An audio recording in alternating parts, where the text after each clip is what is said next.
Chapter 23. The Work of 15 Days.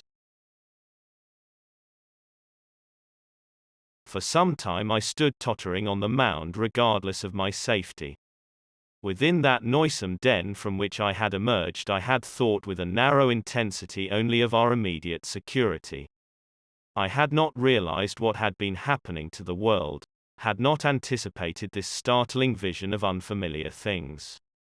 I had expected to see Sheen in ruins. I found about me the landscape, weird and lurid, of another planet. For that moment I touched an emotion beyond the common range of men, yet one that the poor brutes we dominate know only too well.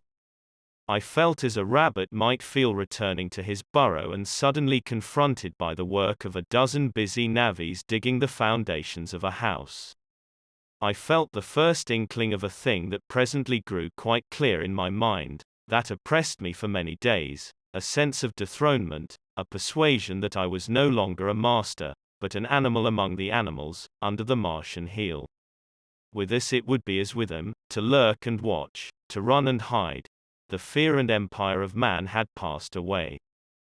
But so soon as this strangeness had been realized it passed, and my dominant motive became the hunger of my long and dismal fast. In the direction away from the pit I saw, beyond a red-covered wall, a patch of garden ground unburied. This gave me a hint, and I went knee-deep, and sometimes neck-deep, in the red weed. The density of the weed gave me a reassuring sense of hiding. The wall was some 6 feet high, and when I attempted to clamber it I found I could not lift my feet to the crest. So I went along by the side of it, and came to a corner and a rockwork that enabled me to get to the top, and tumble into the garden I coveted.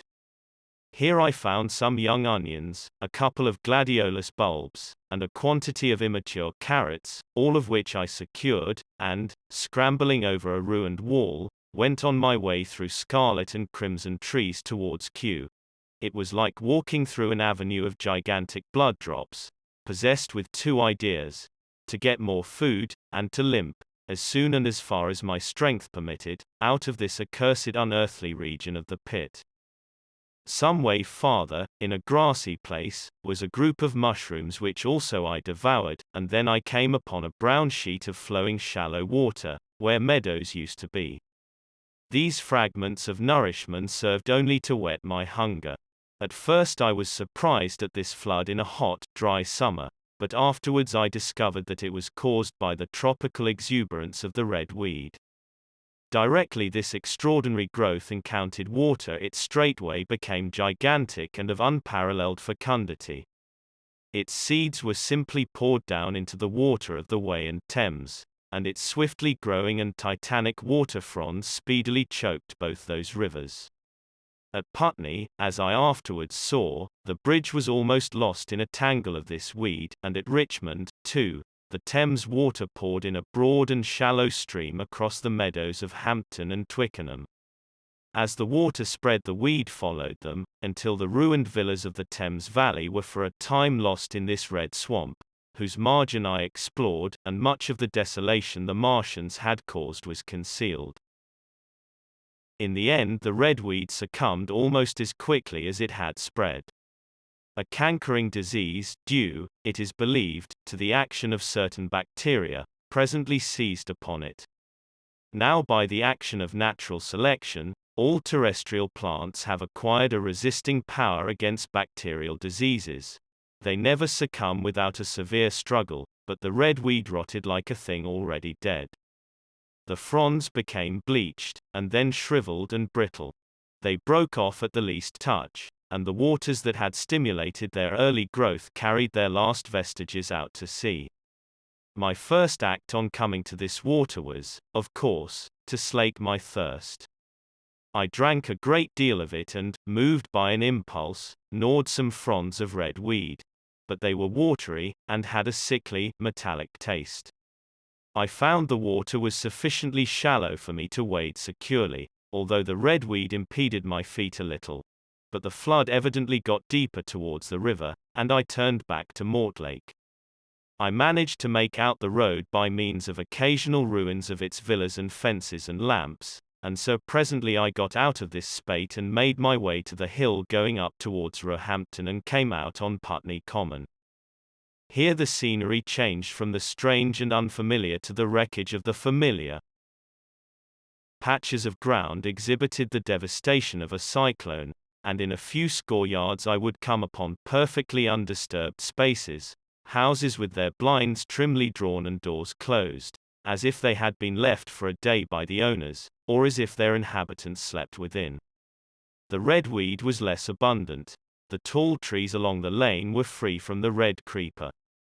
I hunted for food among the trees, finding nothing, and I also raided a couple of silent houses, but they had already been broken into and ransacked. I rested for the remainder of the daylight in a shrubbery, being, in my enfeebled condition, too fatigued to push on. All this time I saw no human beings, and no signs of the Martians. I encountered a couple of hungry-looking dogs, but both hurried circuitously away from the advances I made them. Near Roehampton I had seen 2 human skeletons, not bodies, but skeletons, picked clean, and in the wood by me I found the crushed and scattered bones of several cats and rabbits and the skull of a sheep. But though I gnawed parts of these in my mouth, there was nothing to be got from them. After sunset I struggled on along the road towards Putney, where I think the heat ray must have been used for some reason. And in the garden beyond Roehampton I got a quantity of immature potatoes, sufficient to stay my hunger. From this garden one looked down upon Putney and the river. The aspect of the place in the dusk was singularly desolate. Blackened trees, desolate ruins, and down the hill the sheets of the flooded river, red tinged with the weed. And over all, silence. It filled me with indescribable terror to think how swiftly that desolating change had come. For a time I believed that mankind had been swept out of existence, and that I stood there alone, the last man left alive.